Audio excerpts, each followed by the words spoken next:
नमस्कार, मैं शिवानी भिलवाड़ा हलचल में आपका स्वागत करती हूं। आइए देखते हैं आज के मुख्य समाचार। राजकोट और दिल्ली में आग का तांडव, 42 मौतें, अजमेर में बड़ा हादसा टला। चलता है विभाग की लापरवाही नमूना, 100 मीटर में आधा दर्जन लीकेज, बह रहा पानी। बागोर क्षेत्र किशोरी की लाश मिलने के बाद पिता ने बेटी के अपहरण और गैंगरेप के बाद हत्या का लगाया आरोप। देवर्षि नारद जयंती पर तेज नारायण शर्मा सहित 6 पत्रकार सम्मानित। अलग अंदाज में मनाई शादी की वर्षगांठ, मंदिर में पुजारी को श्रीराम मंदिर सुसज्जित दिया हेलमेट। पारोली पुलिस ने खेत पर दी दबिश, गांजे के पौधे बरामद, एक आरोपी गिरफ्तार।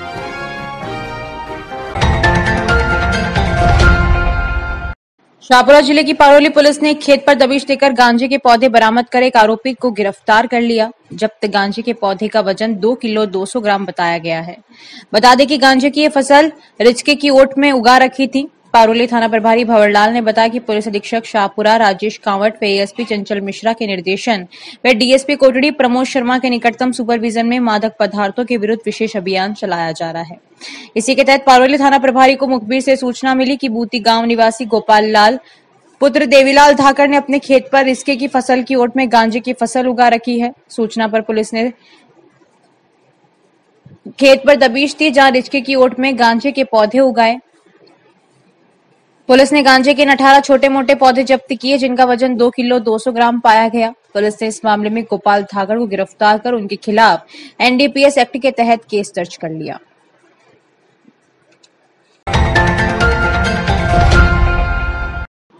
गुजरात के राजकोट और दिल्ली में आग का तांडव देखने को मिला। दोनों हादसों में 42 से अधिक मौतें हुई और मरने वालों में बच्चों की संख्या काफी ज्यादा है। वहीं अजमेर में बड़ा हादसा उस वक्त टल गया जब रेलवे स्टेशन के सामने एक ढाबे में गैस सिलेंडर फट गया। इस 4 दुकानें और एक बुलेट बाइक आग की चपेट में आ गई। राजकोट के टीआरपी गेमिंग जोन में भीषण आग लगने से 12 बच्चों समेत कम से कम 35 लोगों की मौत हो गई। आग लगने का कारण शॉर्ट सर्किट बताया जा रहा है। गेमिंग जोन में बड़ी संख्या में लोग एकत्र थे। छुट्टी का दिन होने के कारण बच्चे भी बड़ी संख्या में मौजूद थे। इस दर्दनाक हादसे से देश भर में शोक की लहर है। घटना पर राष्ट्रपति, उपराष्ट्रपति और प्रधानमंत्री सहित अन्य ने भी शोक जताया है। प्रत्यक्षदर्शियों के अनुसार गेम जोन में कई जगह मरम्मत और रेनोवेशन का काम चल रहा था। बड़ी संख्या में प्लाई के टुकड़े और लकड़ियां फैली हुई थी। आग लगते ही ये सभी उसकी चपेट में आ गए और 30 सेकंड के अंदर आग पूरे गेम जोन में फैल गई। आग से पूरा गेम जोन जलकर खाक हो गया। हालांकि अभी आग लगने की वजहों का पता नहीं चल सका है। आग पर करीब 3 घंटे में काबू पाया जा सका। राजकोट के बाद शनिवार देर रात दिल्ली में विवेक विहार स्थित 2 मंजिला बेबी डे केयर सेंटर में भीषण आग लग गई। आग में 6 नवजात बच्चों की मौत हो गई। सेंटर में 11 नवजात भर्ती थे। दमकल विभाग के अनुसार अन्य को सुरक्षित रूप से बचा लिया गया। एम्बुलेंस के जरिए उन्हें पास के Gupta nursing home, Delhi advance nursing home में भर्ती किया गया। सूचना मिलते ही दमकल व पुलिस की टीमें मौके पर पहुंची। बचाव दल ने नवजात को खिड़की के रास्ते रेस्क्यू किया। दमकल ने 1 घंटे की मशक्कत से आग पर काबू पाया। हादसे के बाद सेंटर का संचालक और कर्मचारी फरार है और अभिभावकों को भी कोई सूचना नहीं दी गई। मौके पर पुलिस अभिभावकों का पता लगाने की कोशिश कर रही है। शुरुआती तौर पर आग का कारण शॉर्ट सर्किट बताया जा रहा है।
जनता को उसकी मूलभूत सुविधा देने के लिए बने तंत्र में ही लीकेज हो तो अंतिम पंक्ति में बैठे व्यक्ति के साथ न्याय कैसे होगा। ऐसा इसलिए क्योंकि जहां से पेयजल सप्लाई की लाइन शुरू हो रही है उसी के पास करीब आधा दर्जन से अधिक लीकेज है और यहां रोजाना सैकड़ों लीटर पानी व्यर्थ नालियों में बह रहा है। जलदाय विभाग की लापरवाही का एक और नमूना देखने को मिला, जहां 100 मीटर के अंदर पाइपलाइन में आधा दर्जन लीकेज होकर सैकड़ों लीटर पानी रोजाना व्यर्थ बह रहा है। पानी बहने क्रम बीते कई दिनों से चल रहा है, लेकिन जिम्मेदारों ने आंखें मूंद रखी है, वो भी ऐसे वक्त पर जब शहर में लोग बूंद बूंद पानी के लिए परेशानी उठा रहे हैं। जिस स्थान पर ये सब लीकेज है उसे चंद कदम की दूरी पर वाटर स्टोरेज की बड़ी टंकी है। ऐसे में यह संभव ही नहीं है कि जलदाय कर्मियों को इस लीकेज की जानकारी ना हो। ऐसे में सवाल है कि इस लीकेज के कारण अब तक हजारों लीटर पानी को व्यर्थ बहने से क्यों नहीं रोका गया। शहर में पुलिस लाइन के पास संतोषी माता आगे दूसरी गली में स्थित पानी की टंकी के आगे पेयजल सप्लाई की लाइन में करीब आधा दर्जन से ज्यादा लीकेज है। जब सप्लाई शुरू की जाती है तब इन लीकेज से पानी बाहर सड़क पर बहने लगता है।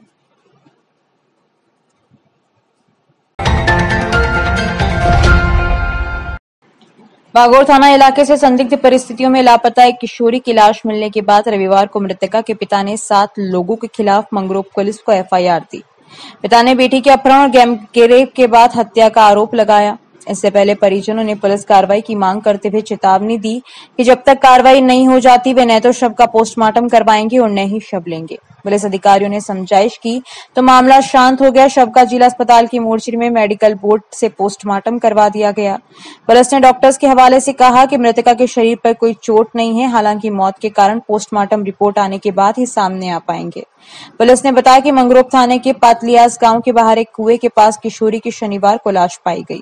पुलिस ने शव को कब्जे में लेकर जिला अस्पताल की मोर्चरी में शिफ्ट करवाया था। मृतका बागोर थाना सर्किल की रहने वाली थी, जो 19 मई को घर से संदिग्ध परिस्थितियों में लापता हो गई थी। उधर पुलिस की सूचना पर रविवार सुबह मृतका के परिजनों के साथ ही मंगरोप थाना प्रभारी डॉक्टर विवेक हरसाना जिला अस्पताल पहुंचे। परिजन इस नाबालिग की अपहरण कर गैंगरेप के बाद हत्या का आरोप लगाते हुए कार्रवाई की मांग करने लगे। इन्होंने चेतावनी दी कि जब तक कार्रवाई नहीं हो जाती वे न तो शव का पोस्टमार्टम करवाएंगे और न ही शव लेंगे। बाद में डीएसपी सदर श्याम सुंदर बिश्नोई भी अस्पताल पहुंचे, जहां उन्होंने परिजनों से बातचीत व समझाइश की। 2 से 3 घंटे चली वार्ता व समझाइश के बीच मृतका के पिता ने एक रिपोर्ट पेश की। डीएसपी बिश्नोई ने बताया कि किशोरी के पिता ने पातलियास के श्यामलाल बागरिया के साथ ही अमरा व छोटू बागरिया सहित 7 लोगों के खिलाफ रिपोर्ट दी। पिता ने इन लोगों पर नाबालिग बेटी के अपहरण व गैंगरेप के बाद हत्या करने का आरोप लगाया। इसके बाद ही शव का मेडिकल बोर्ड से पोस्टमार्टम करवाया जा सका। पुलिस ने मेडिकल बोर्ड में शामिल डॉक्टर्स के हवाले से बताया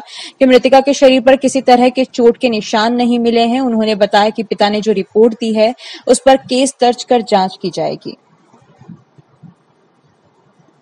मेरी लड़की 19 तारीख से गायब हुई 1 बजे रात की, और थाना पे भी सूचना दी थी। आज तक ये बॉडी मिली है और मेरे को बीच में कोई नहीं मिला। मेरी लड़की के साथ खोटा काम किया है। मेरी लड़की के साथ कोई जंगल में मियाँ भाई इतना डाल के मार के वहाँ डाल दिया है। पुलिस वालों को मिली है जो सही है। अब क्या हम बॉडी नहीं लेते। मैं बॉडी नहीं लेना चाहता हूँ। जितनी ये मुलजिमों को नहीं पकड़ेगा मैं मेरी लड़की को नहीं झेलूंगा। तो जानते हो कौन लेकर गया, किसके साथ की गई थी? हाँ रिपोर्ट में है सा। क्या नाम बताओ? हैं? नाम बताओ कौन है? एक शाकिर है, एक ये शमा, अमरा एंड प्रेमी एंड बालू गोरू। ये बेला पुतला कर ले गए थे? हाँ जबरदस्ती उठा के रात की 1 बजे उठाई थी। वही टाइम में हम पुलिस में भी सूचना की थी। बागोर थाना। बॉडी कहाँ मिली? बॉडी क्या पता? मेरे को पता नहीं, मेरे को दिया हॉस्पिटल में मिली है। महात्मा गांधी राजकीय विद्यालय पुलिस लाइन में समाज सेवा शिविर एवं स्काउट ट्रूप गाइड कंपनी सदस्यों द्वारा सहायक लीडर ट्रेनर प्रेम शंकर जोशी के मुख्य आतिथ्य प्रधानाचार्य मोहम्मद फारूक रंगरेज की अध्यक्षता में सिंगल यूज प्लास्टिक के विरुद्ध जन जागरूकता कार्यक्रम आयोजित किया गया। कार्यक्रम को संबोधित करते हुए जोशी ने पॉलिथीन व सिंगल यूज प्लास्टिक के प्राणी मात्र पर पड़ रहे दुष्प्रभाव को विस्तार से समझाते हुए उनके विकल्प अपनाने हेतु प्रेरित किया। साथ ही कहा कि हम घर पर पानी की खाली बोतल में पॉलिथीन भरकर इको ब्रिक्स बना सकते हैं, जिससे प्लास्टिक सड़कों पर नहीं फैलेगा। अतिथियों ने इस अवसर पर 56 स्काउट गाइड बालकों को स्काउट गाइड विभाग से प्राप्त सिंगल यूज प्लास्टिक के विरुद्ध नारे लिखे कैनवास के थैले वितरित करते हुए कहा कि हमें सब्जियां अन्य सामान लाने हेतु बाजार जाते समय अनिवार्य रूप से कपड़े का थैला अपने साथ ले जाएं। इस सब्जी व सामग्री थैले में ही लेवें। इस अवसर पर सभी ने हाथों में पॉलिथीन के विरुद्ध नारे लिखी तख्तियां, डिस्प्ले बोर्ड, कैनवास के थैले लेकर नारे लगाते हुए जनसाधारण को पॉलिथीन के विरुद्ध जागरूक किया। जानकारियों का सिलसिला यूं ही जारी रहेगा। अभी लेते हैं एक छोटा सा ब्रेक। आप भी बने सिटी रिपोर्टर।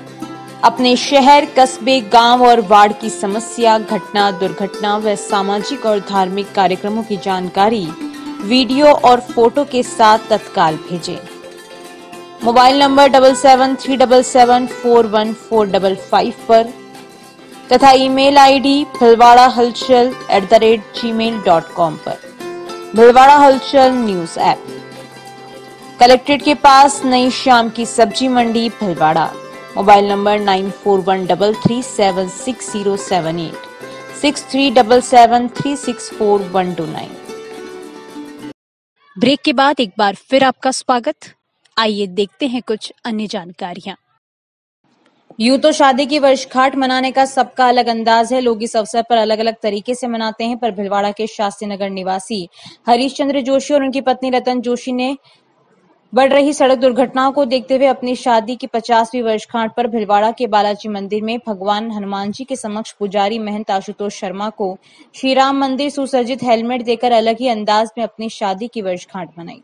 जोशी का मानना है कि देश में दुर्घटनाओं की वजह से मृत्यु दर बहुत बढ़ रही है, इसलिए हम सभी को अपने परिवार सहित ये संकल्प लेना चाहिए कि वाहन चलाते समय हमेशा हेलमेट का उपयोग करेंगे।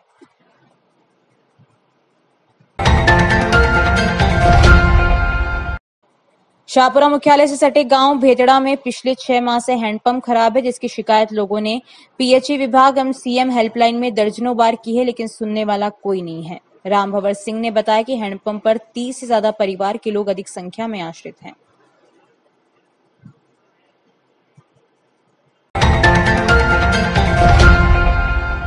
देवर्षि नारद जयंती पर विश्व संवाद केंद्र चित्तौड़ प्रांत का पत्रकार सम्मान समारोह भिलवाड़ा आरसी व्यास स्थित शगुन फूड कोर्ट पर रविवार को आयोजित हुआ। भिलवाड़ा महानगर सह प्रचार प्रमुख पवन विजयवर्गीय ने बताया कि कार्यक्रम के लिए चित्तौड़ प्रांत के सभी पत्रकारों से 4 श्रेणियों में ऑनलाइन प्रविष्टियां मांगी गई थी। कुल 152 आवेदन प्राप्त हुए। सभी प्रविष्टियों को देखकर निर्णायक समिति द्वारा सर्वश्रेष्ठ प्रविष्टियों का चयन किया गया। उत्कृष्ट पत्रकार संयुक्त रूप में भिलवाड़ा राजस्थान पत्रिका के तेज नारायण शर्मा 11,000 रुपए, 12 दैनिक भास्कर के संजय चौरसिया 11,000 रुपए, उत्कृष्ट सोशल मीडिया पत्रकार के लिए प्रतापगढ़ के संजय जैन 11,000, उत्कृष्ट छाया चित्रकार संयुक्त में अजमेर के स्वतंत्र फोटो जर्नलिस्ट दीपक शर्मा को 5,500 एवं कोटा राजस्थान पत्रिका के नीरज गौतम को 5,500, न्यूज रूम पत्रकार के लिए कोटा राजस्थान पत्रिका के शैलेंद्र तिवारी को 11,000 की राशि एवं देवर्षि नारद का चित्र देकर सम्मानित किया गया। पत्रकारों को सम्मानित करते समय प्रोजेक्टर कर उनके द्वारा की गई स्टोरी को पीपीटी के माध्यम से प्रदर्शित किया गया। पत्रकारों को सम्मान की घोषणा प्रांत के शहर प्रचार प्रमुख शिव कुमार कुमावत द्वारा की गई। कार्यक्रम का आरंभ देवर्षि नारद एवं भारत माता के चित्र के समक्ष दीप प्रज्वलित कर किया गया। तत्पश्चात विश्व संवाद केंद्र चित्तौड़ प्रांत भिलवाड़ा चैप्टर के सचिव दीपक सोमानी ने पधारे हुए अतिथियों का परिचय कराया। कार्यक्रम के प्रारंभ में विश्व संवाद केंद्र के उपाध्यक्ष सरोज कुमार ने पत्रकारिता के संबंध में इस कार्यक्रम की प्रासंगिकता के बारे में बताया। कार्यक्रम के मुख्य वक्ता प्रसिद्ध शिक्षाविद एवं विचारक हनुमान सिंह राठौड़ ने बताया कि देवर्षि नारद की पत्रकारिता धर्म, नीति और न्याय आधारित थी। इस अवसर पर उन्होंने बताया कि पत्रकार का दायित्व समाज को परिष्कृत करना है।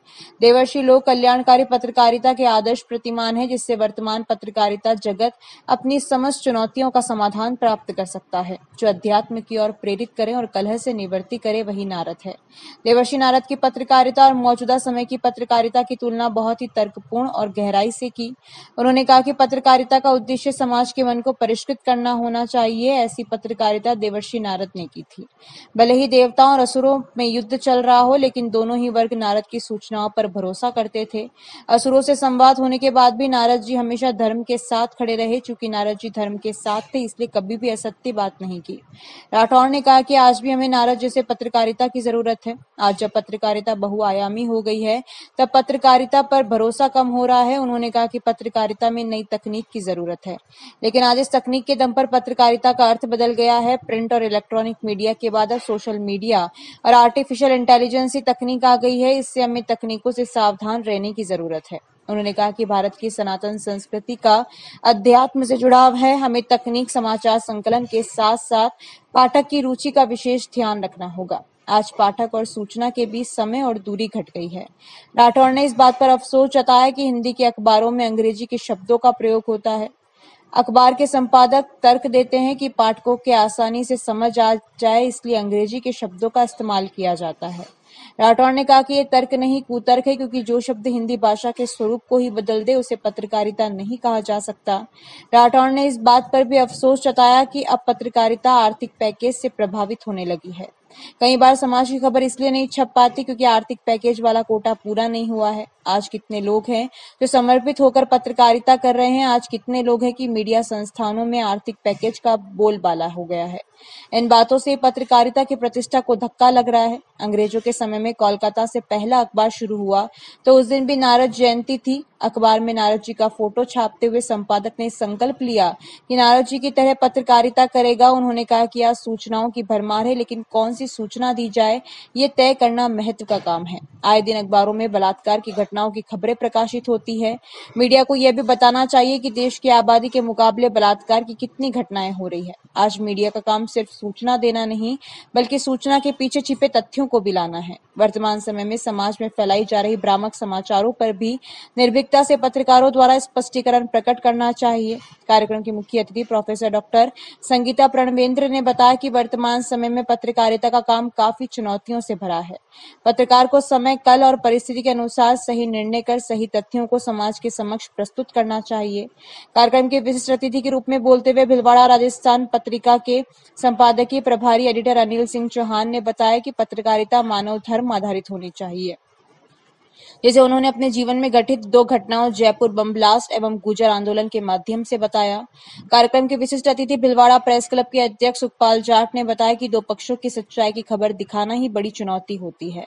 इस चुनौती को पत्रकार भली भांति जानता है। चाहे कितना भी दबाव हो, पत्रकार नहीं डरता और दोनों पक्ष रखता है। कोरोना काल के समय में पत्रकारों द्वारा सामान्य जन तक मेडिकल एसोसिएशन के सहयोग से निःशुल्क दवाइयों का वितरण किया गया। कार्यक्रम के अंत में विश्व संवाद केंद्र भिलवाड़ा चैप्टर के अध्यक्ष पत्रकार ओम कसारा ने धन्यवाद ज्ञापित किया। कार्यक्रम का संचालन दीपेश कांकरिया ने किया। कार्यक्रम में चित्तौड़ प्रांत के प्रचार प्रमुख राजेंद्र लालवानी, विश्व संवाद केंद्र से नितिन रुपेश, प्रवीण कोटिया, डॉक्टर सुनील खटीक, विनोद कुमार गोखरू, गोविंद सोडानी, रविंद्र जाजू, नटवर लाल ओझा, भगवान लाल चिंगर, दीपक कुमार सैन एवं जिला प्रचार टोली के सदस्य उपस्थित रहे। इस कार्यक्रम में निर्णायक मंडल से एसपी मित्तल, भूपेंद्र चास्टा, कौशल मुंदड़ा उपस्थित रहे।